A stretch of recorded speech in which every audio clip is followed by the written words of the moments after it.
ગઝલ દિવસો જુદાઈના જાય છે. ગઝલકાર છે ગની દઈવાલા, અબ્દુલ ગની દઈવાલા એ એમનું મૂળ નામ છે અને ઓળખાય છે ગની દઈવાલા તરીકે. એમના ગઝલ સંગ્રહોમાં ગાતા ઝરણા, મહેક, મધુરક, ગનીમત, નિરાત એમના ગઝલ અને મુક્તકના સંગ્રહો છે. ખૂબ મોટા ગજાના આ ગઝલકાર અને ખૂબ વખણાયેલી અને અમર બની ગયેલી એમની આ જો ગઝલ કોઈ હોય તો આ દિવસો જુદાઈના જાય છે એનું નામ લેવું પડે. ખૂબ ગવાઈ છે, ખૂબ પ્રશંસા પામી છે એવી દિવસો જુદાઈના જાય છે ગઝલ. અહીંયા આપણે એનો ભાવાર્થ ગ્રહણ કરવો છે એ પહેલા એક વસ્તુ કહી દઈએ કે ગઝલનો એક એક શેર એક અલગ અલગ ભાવને લઈને રચાતો હોય છે. એક શેર આવે એના પછી બીજો શેર, એમ દરેક શેરમાં જે ભાવ પ્રગટ થાય અને જે અર્થ પ્રગટ થાય એ દરેકનો અલગ અલગ હોય અને બધા ભેગા થઈને પાછો એક જ સ્વર એમાંથી નીકળતો હોય. એ ગઝલની ખાસિયત છે. તો અહીંયા શરૂઆત કરીએ. અહીંયા લેખકની મનસ્થિતિ, લેખકના મનનું મંથન જે છે, આંતરમનનું, એ પ્રગટ થયું છે એક એક શેરમાં. સરસ રજૂઆત કરી છે કે દિવસો જુદાઈના જાય છે એ જશે જરૂર મિલન સુધી, મારો હાથ ઝાલીને લઈ જશે હવે શત્રુઓ જ સ્વજન સુધી.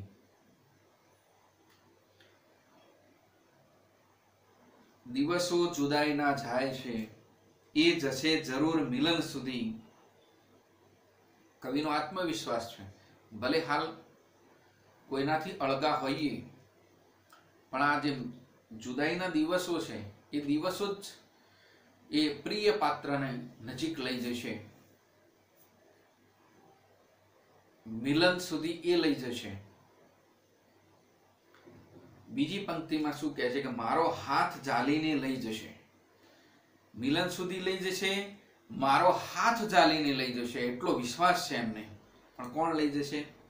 શત્રુઓ જ સ્વજન સુધી. શત્રુઓ એના સ્વજનો સુધી લઈ જશે. કદાચ એ શત્રુઓએ એમને એ પ્રિય પાત્રથી વિખૂટા કર્યા હશે. એ શત્રુઓ જ એમને પ્રિય પાત્ર સુધી લઈ જશે. અહીંયા કવિની પ્રેમની જે ગંભીરતા છે, ઉદાત્ત ભાવના છે અને શત્રુઓ સુધી પણ એમનો કેટલો વિશ્વાસ છે કે શત્રુને પણ પશ્ચાતાપ થશે ને મને લઈ જશે. એમ મારા સ્વજનોને, મારાથી જેને વિખૂટા કર્યા છે એ જ એના સુધી મને લઈ જશે. આવો અટલ વિશ્વાસ છે પ્રથમ શેરમાં. આરંભની પંક્તિ છે એ કવિની વિયોગની સ્થિતિને અહીંયા વર્ણવે છે, પ્રગટ કરે છે. અને કવિને આશા છે કે જુદાઈનો તેમનો એક દિવસ, આ જુદાઈના દિવસો ભલે હાલ જતા હોય પણ એક દિવસ એવો આવશે કે શત્રુઓ જ એમને એના સુધી લઈ જશે. આવો પ્રેમનો જે ઉદાત્તતાનો ભાવ છે એ કવિએ અહીંયા પ્રગટ કર્યો છે. બીજો શેર, અહીંયા સ્વજનો સુધી જવાની જે લેખકની, આ કવિની જે લાલસા છે એ પ્રગટ થઈ. એમાં કવિની મનસ્થિતિ પ્રગટ થઈ. બીજો શેર શું છે?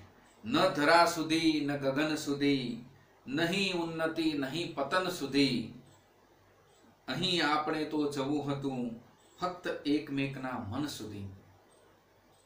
પ્રથમ શેર કરતા બીજા શેરમાં કવિ આખી જુદી જ વાત કરે છે. અને આ જ ગઝલની ખાસિયત છે। અહીંયા તો એક એક શેર જાણે એનો અર્થ વિસ્તાર થઈ શકે એટલો જબરજસ્ત શક્તિશાળી છે। કેટલો અર્થ એનો સરસ મજાનો ઊંડાણપૂર્વકનો પ્રગટ કરે છે। કવિ કહે છે કે મારે તો નથી ધરા સુધી, ન આકાશ સુધી, નથી ઉન્નતિ કે પતન સુધી જવું, અહીં તો મારે જવું છે ફક્ત એકમેકના મન સુધી। માનવી, હજુ એક માનવી બીજા માનવી સુધી પહોંચી શક્યો નથી। આ વ્યથા કવિએ અહીંયા પ્રગટ કરી છે। અને કવિ કહે છે કે મારે બીજે ક્યાંય જવું નથી, આકાશમાં ઉડવું નથી, ન પૃથ્વીના તળમાં જવું છે, મારે તો માનવીના મન સુધી પહોંચવું છે, મારે માનવી સુધી પહોંચવું છે, માનવીનો મિત્ર બનવું છે। ન ધરા સુધી, ન ગગન સુધી, ન ઉન્નતિ, ન પતન સુધી, અહીં તો આપણે જવું હતું ફક્ત એકમેકના મન સુધી। એટલી સરસ મજાની પંક્તિઓ છે કવિની કે કહે છે કે ધરતી કે ગગન સુધી જવું નથી, કારણ કે કવિને એમાં જવામાં રસ નથી। કવિને ઉન્નતિ થાય કે પતન થાય એ માર્ગે પણ જવું નથી, માત્ર જવું છે તો એકબીજાના હૃદય સુધી, કારણ કે હૃદયમાં વસવું છે એમને। એ જ પરમાત્માને એ પ્રાર્થના કરે છે। માનવી એકમેકના મન સુધી પહોંચ્યો તો આપણી જે ભારતીય સંસ્કૃતિની જે ભાવના છે વસુધૈવ કુટુંબકમ એ સાર્થક થાય।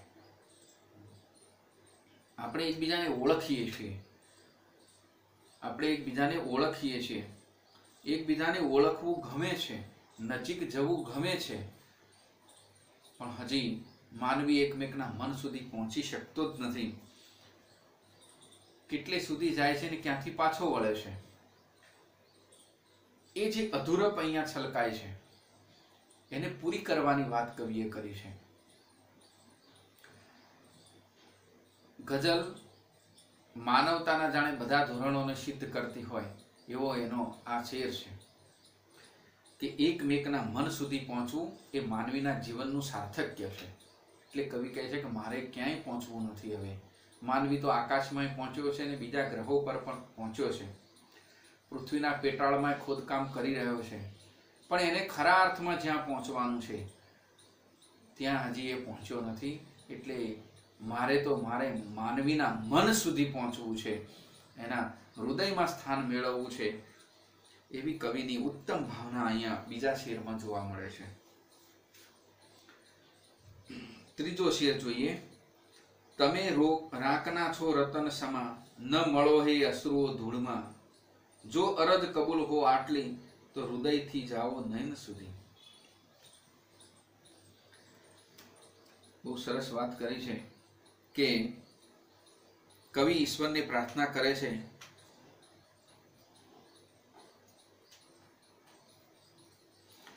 તમે તો રાકના રતન સમા છો।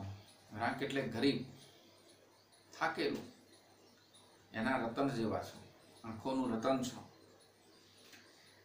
એમના આંસુ વ્યર્થ ના જાય એ જોવું રહ્યું, અમારી આટલી અરજી તમે માન્ય હોય તો તમે હૃદયથી એ રાકના નયનોમાંથી વહેતા આંસુને લૂછવા પહોંચ્યો, એવો આપણને નિર્દેશ કર્યો છે। કોઈના આંસુ લૂછવા એની વાત છે, કારણ કે કોઈના આંસુ હૃદયથી આંખ સુધી આવે અને એને લૂછવા એ કેવો સરસ મજાનો ભાવ છે। કારણ કે આંસુ લૂછવા, એના દુઃખ દર્દમાં, એની વેદનામાં ભાગીદાર થવું, એવી કવિની ભાવના અહીંયા વ્યક્ત થાય છે। આપણને કહે છે કે લૂછવા પહોંચી જજો, તમે રાંકના છો રતન સમા, તમે રાંકના રતન છો।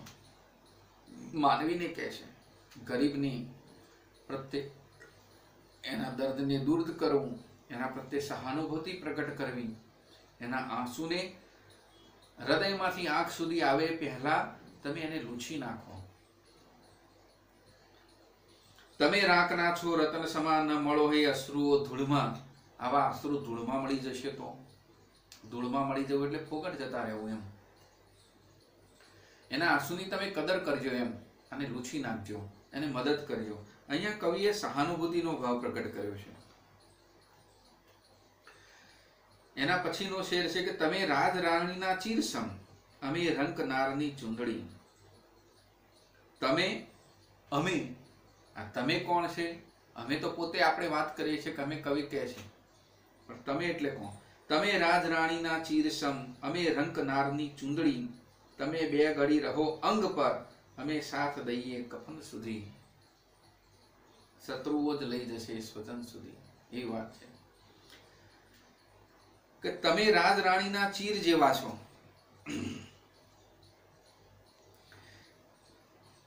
તમે એટલે ભગવાન, ઈશ્વર, પરમાત્મા. હે પરમાત્મા, તમે તો રાજ રાણીના વસ્ત્ર જેવા છો. ચીર એટલે વસ્ત્ર. ચને જો રસોઈ કરીએ તો ચિરંજીવી જે કહીએ છીએ કે લાંબુ આયુષ્ય એમ. ચીર, આ ચીર એટલે વસ્ત્ર, અને પેલું ચીર એટલે લાંબુ. હે ઈશ્વર, તમે તો રાજરાણીના વસ્ત્ર જેવા છો. કારણ કે રાજરાણી શું કરે છે? થોડી વાર માટે વસ્ત્ર પહેરી લે અને પછી ગરીબને આપી દે. પરંતુ જે ગરીબ સ્ત્રી છે એના જેવા કવિ કહે છે કે અમે છીએ. કારણ કે એ ચૂંદડી ઈશ્વરની પ્રસાદી ગણીને અમે છેક કફન સુધી એને સાચવીએ છીએ. રાજરાણી જે ચૂંદડી એક દિવસ પહેરીને ગરીબને દાન આપી દે તો ગરીબ માટે એ ચૂંદડી તો છેક કફન સુધી રહે છે. કારણ કે એના માટે તો એનાથી વધારે ઉત્તમ બીજું કંઈ છે જ નહીં. અને મૃત્યુ થાય તો પણ એમ કહેતા જાય કે આ ચૂંદડી મારા શરીરને, મારા શબને ઓઢાડજો. આટલી બધી એની કદર કરે છે. છેક સુધી એની સાથે રહેશે. અને ઈશ્વરની પ્રસાદી ગણીને કફન સુધી એને રાખે છે. તો અહીંયા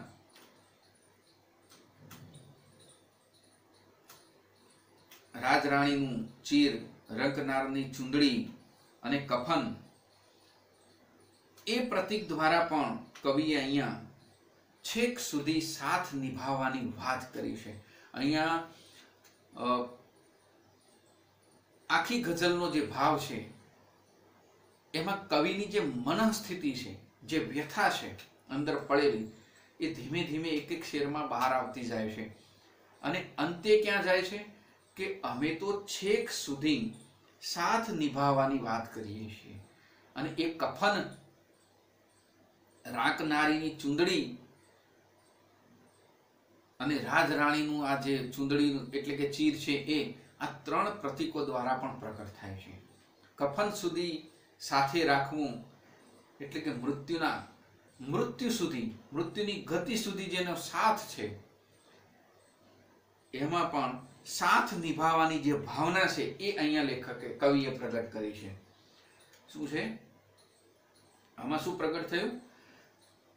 તો રાજરાણીનું ચીર, એ જ ચીર જ્યારે ગરીબ સ્ત્રીને એ આપે છે એટલે ગરીબ સ્ત્રી છેક કફન સુધી એટલે કે મૃત્યુ સુધી એને જાળવી રાખે છે. અહીંયા છેક મૃત્યુ, જીવનથી માંડીને મૃત્યુ સુધી સાથ નિભાવવાની જે વાત છે એ પેલા ચીર દ્વારા, કફનના પ્રતીક દ્વારા અહીંયા પ્રગટ થાય છે.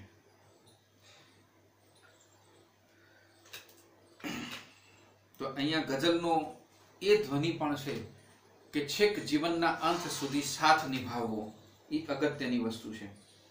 અને છેલ્લી પંક્તિ છે કે જો હૃદયની આગ વધી ઘની તો ખુદ ઈશ્વરે જ કૃપા કરી. ગઝલના અંતનો શેર, હૃદયની આગ વધી. હવે ગઝલ અંતિમ ચરણમાં એટલે કે પરાકાષ્ઠા છે. વિરહની જાણે પરાકાષ્ઠા હોય એમ. એક એક શેર અલગ અલગ ભાવ અર્થ પ્રગટ કરે અને તોય પાછું એક જ સાથે ચાલતો હોય અને એક જ ધ્વનિ પ્રગટ થતો હોય એમ લાગે કે સાથ નિભાવવાની જે કવિની ભાવના છે, કવિની મનસ્થિતિ વિયોગની છે, સાથ નિભાવવો છે. એમાં ચીર, રાજરાણીનું ગરીબ રાંક સ્ત્રીની ચૂંદડી અને કફન સુધી સાથ નિભાવવો છે, એ પ્રતીકો, એ સાથ નિભાવવાની વાત મૃત્યુ સુધીની. હવે શું કહે છે કે સાથ નિભાવતા નિભાવતા જે ભાવના છે સાથ નિભાવવાની, એમાં ક્યાંક એમાં ઓછા ઉતરીએ અને એવું ન થઈ શકે તો શું બને છે કવિના હૃદયમાં? તો કે આગ લાગે છે. જો હૃદયની આગ વધી ઘની તો ખુદ ઈશ્વરે જ કૃપા કરી. હવે એની પરાકાષ્ઠા થઈ. અને જ્યારે કોઈ પણ વસ્તુની પરાકાષ્ઠા એટલે કે એની સીમા આવી જાય, હદ થઈ જાય, હદ વટાવી જાય, ચરમ સીમાએ પહોંચી જાય, ત્યારે માનવી એની શક્તિ ત્યાં અટકી જાય. હવે પરમાત્માને જ આપણે પ્રાર્થના કરવી પડે, માનવીથી કશું જ ન થઈ શકે. એટલી હદે જ્યારે વાત આગળ નીકળી જાય ત્યારે પરમાત્મા તરફ આપણી દૃષ્ટિ જતી હોય છે. આપણે પરમાત્માને જ પ્રાર્થના કરતા હોઈએ છીએ, કારણ કે હવે આપણું કશું જ ચાલતું નથી. ત્યારે અહીંયા કવિના હૃદયની વિયોગની આગ જ્યારે વધી ગઈ ત્યારે કવિ કહે છે કે જો હૃદયની આગ વધી ઘની તો ખુદ ઈશ્વરે જ કૃપા કરી. હવે પરમાત્માને આવ્યા વગર ચાલશે નહીં. અહીંયા નરસિંહનો સંદર્ભ એટલા માટે મૂકી શકાય કારણ કે નરસિંહને જ્યારે કોઈ તકલીફ પડે છે, નરસિંહને કુંવરબાઈનું મામેરું કરવું છે, તો એ નરસિંહથી આગળ વધીને વાત ચાલી છે કે નરસિંહની તાકાત બહારની વાત છે, આ એની શક્તિ બહારની વાત છે. તો હવે પરમાત્માને આવવું જ પડશે, કારણ નરસિંહથી કશું જ થવાનું નથી. એ વખતે માત્ર ને માત્ર આપણો આધાર પરમાત્મા જ હોય છે. ત્યારે કવિ કહે છે કે જો હૃદયની આગ વધી ઘની આગળ વધી, જો હૃદયની આગ વધી ઘની તો ખુદ ઈશ્વરે જ કૃપા કરી. હવે પરમાત્મા આવી ગયો છે, કારણ કે કસોટીથી હવે તપી તપીને એટલી હદે એની કસોટી થઈ છે કે ખુદ તપીને પણ જો બળી જાય એ પહેલા ઈશ્વર આવી જાય. ઈશ્વરે જ કૃપા કરી. કોઈ શ્વાસ બંધ કરી ગયું કે પવન ન જાય અગન સુધી. કોઈ શ્વાસ બંધ કરી ગયું કે પવન ન જાય અગન સુધી. જો આગ લાગે અને ત્યાં પવન ફૂંકાય તો બધું જ બળીને રાખ થઈ જતું હોય છે, એવો સામાન્ય સંદર્ભ છે. આગ લાગે ને પવન ફૂંકાય તો બધું બળીને રાખ થઈ જાય.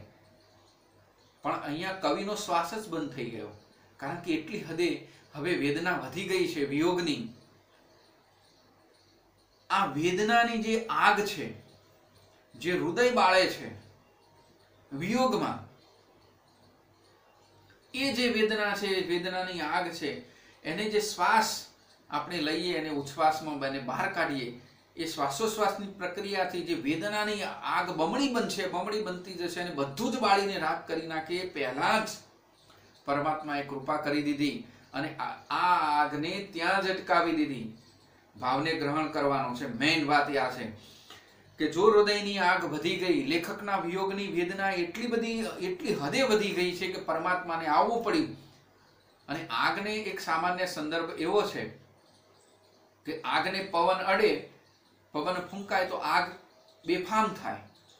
તો એ પહેલા જ પરમાત્માએ કૃપા કરી દીધી અને લેખકના હૃદયની આગને આગળ વધતા અટકાવી લીધી. કારણ કે લેખકના હૃદયની આગને કોણ વધારી રહ્યું હતું? એના શ્વાસ.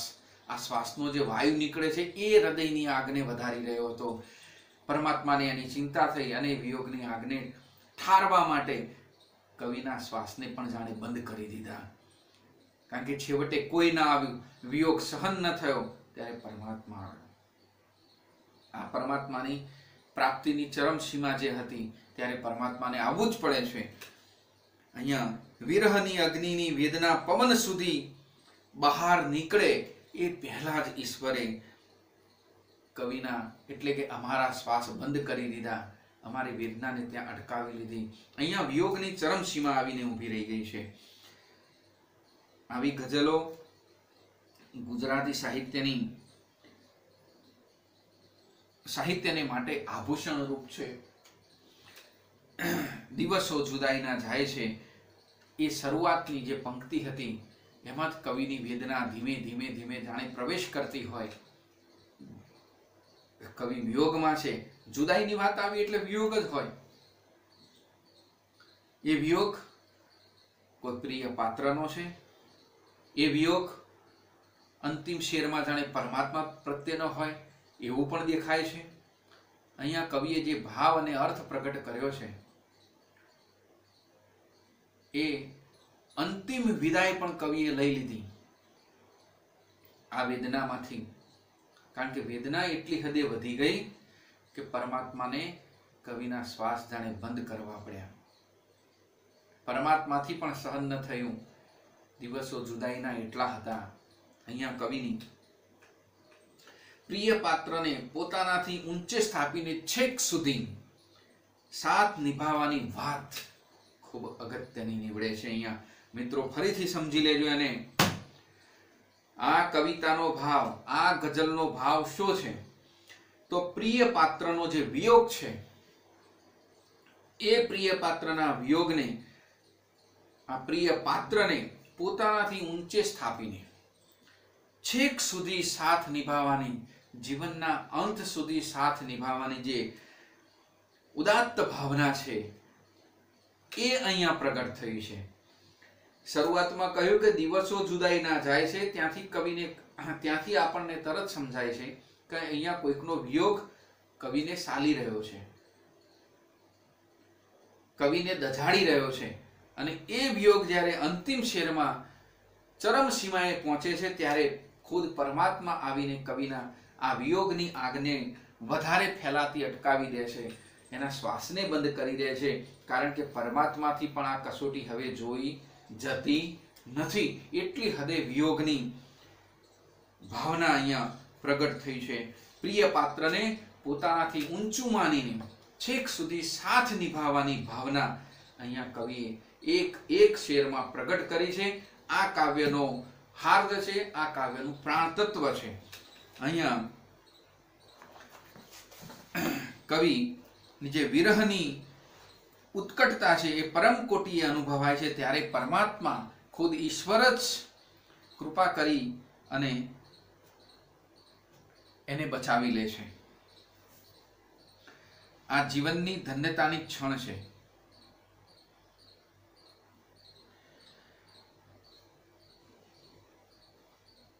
અહીંયા રાજરાણીના ચીરની જે વાત થઈ તો એ પંક્તિ દ્વારા કે ઈશ્વરના જે ચીર છે રાજરાણીના ચીર જેવા છે. જેમ રાજરાણી એના વસ્ત્રો કે ચૂંદડી પહેરે અને 2-4 વાર પહેરીને કોઈ ગરીબ સ્ત્રીને આપી દે, પણ ગરીબ સ્ત્રી મન આ ચૂંદડી એટલી મૂલ્યવાન હોય છે કે વારે તહેવારે જ પહેરતી હોય છે અને ખૂબ સાચવે છે. અને સુહાગણ સ્ત્રી મૃત્યુ પામે ત્યારે આ ચૂંદડી પોતાના શરીર પર ઓઢતી હોય છે, એને ઓઢાડવાની એની ભલામણ હોય છે. કારણ કે આ ચૂંદડી એના માટે સુહાગણનું પ્રતીક છે. આમ ઈશ્વરની દીધી કોઈ પણ વસ્તુ એટલી મૂલ્યવાન છે, અમે એને જિંદગીભર સાથે રાખીએ છીએ, એ ચીજ સ્મરણીય બની જાય છે. અહીંયા દિવસો જુદાઈના જાય છે ગઝલ કોઈ પ્રિય પાત્રના વિયોગમાં સર્જાઈને છેક સુધી અંતિમ કફન સુધી સાથે રહે છે.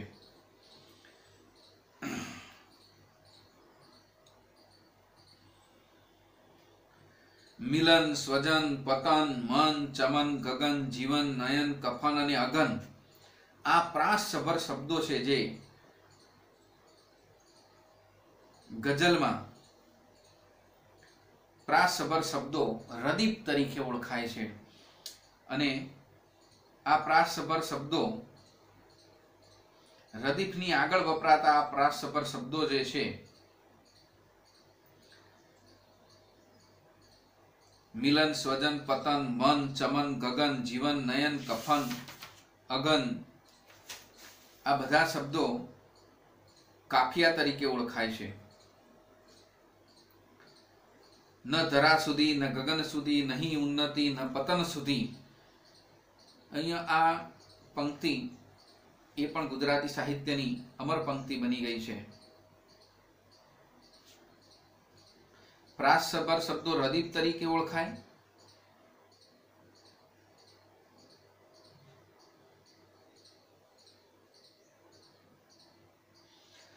રદીફની આગળ જે વપરાતા આ શબ્દો છે એ કાફિયા તરીકે પણ ઓળખાય છે. કોઈ પણ વસ્તુ ચિરસ્થાયી નથી, એમ સુખ કે દુઃખ પણ આવજાવ કરે છે. જુદાઈના દિવસો મિલન સુધી પહોંચે અને શત્રુઓ દ્વારા જ સદન સુધી પહોંચે એવો આત્મવિશ્વાસ પણ પ્રથમ શેરમાં વ્યક્ત થયો છે. માણસના કોઈના મન સુધી પહોંચી શકે એ સિદ્ધિ નાની નથી. આવી દરેક શેરમાં રજૂ થતી જે ચમત્કૃતિ, કાવ્યત્વ, ત્યાં સુધીની આ ગઝલની સફર છે અને ગઝલની એ મોટી ક્ષમતા છે. પ્રત્યેક શેરનો અલગ અલગ અર્થ અને તોય પ્રિય પાત્રને ઊંચું સ્થાન આપીને એના પ્રત્યેની પ્રેમ ભાવના, ઉદાત્તતા અહીંયા પ્રગટ કવિએ કરી છે. તો અહીંયા દિવસો જુદાઈના જાય છે એ ગઝલમાં કવિની મનસ્થિતિ, આ પ્રશ્નનો જવાબ ખૂબ અગત્યનો બને છે અને એમાં એક એક શેરનો ભાવ પણ પ્રગટ થઈ જતો હોય છે. એટલે એ પ્રશ્ન મુખ્ય છે અને બાકીના ટૂંકા પ્રશ્નો એ તમારે સ્વાધ્યાયમાં લખવાના રહેશે. કવિ ઘની દહીવાલાનો, ગઝલકારનો ટૂંકમાં પરિચય પણ લખવાનો રહેશે.